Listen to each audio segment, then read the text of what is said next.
kanang nay usa ka kananan sa malay-balay ba nga among giadtuan G-Vibes ano resto. So among yung giadto kay nakakita mig usa ka vlogger nga iyahaning gi-vlog. So among yung gitistingan pag adto.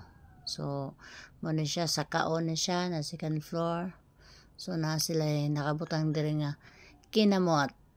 So kinamot, it means magkinamot yung tagkaon ani. So before ka makabot sila mga lamisa, na sila mga kuan kana mga view na po tubig din gagas-agas nga nasa bamboo. So ato ta din mag-order na ta. So nara ilang orderan dira na po tapos mga picture kung gusto mo, mga photogenic sa diyang dating. So mag-order tabi kabalo bata mo order hair daw kuno char. So magmili ta. So ang among napilian dia beef tapa og sa to katong manok nga chicken nga pastil. So before ta mangaon naslay hugasan din ha. So kay may kinamot man to sumuna yung view din sa second floor. Naidaghang nangaon.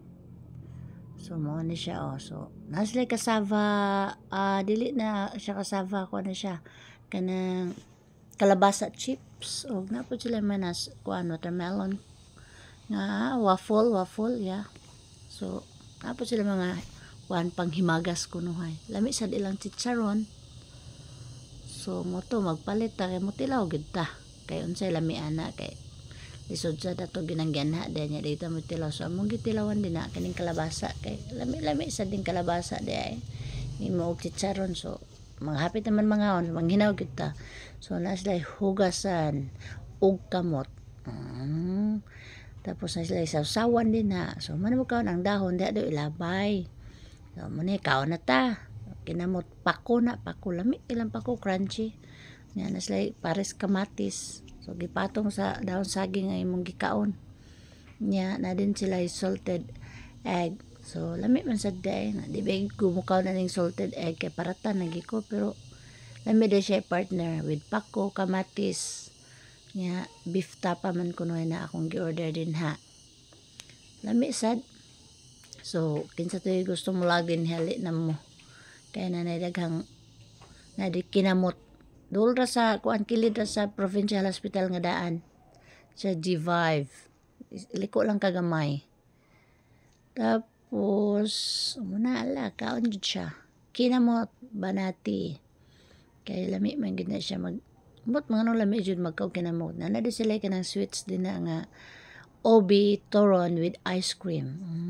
Lami sad baya di ay. So tilawan na tuon sa ilang kuan kay di ra sad kay siya mahal. Di po mabuslot ra imong bulsa. Makakaon na ka sa lamian nila nga pagkaon. Una pagkalami gyud kinamot. Man daw ni mo kaon mang ikaw ra hipos mo kanana gikanan kay dahon saging ra man na siya. So imong lokoton manimog lokot imo dayong hatod sa basurahan. So limpyo gyud.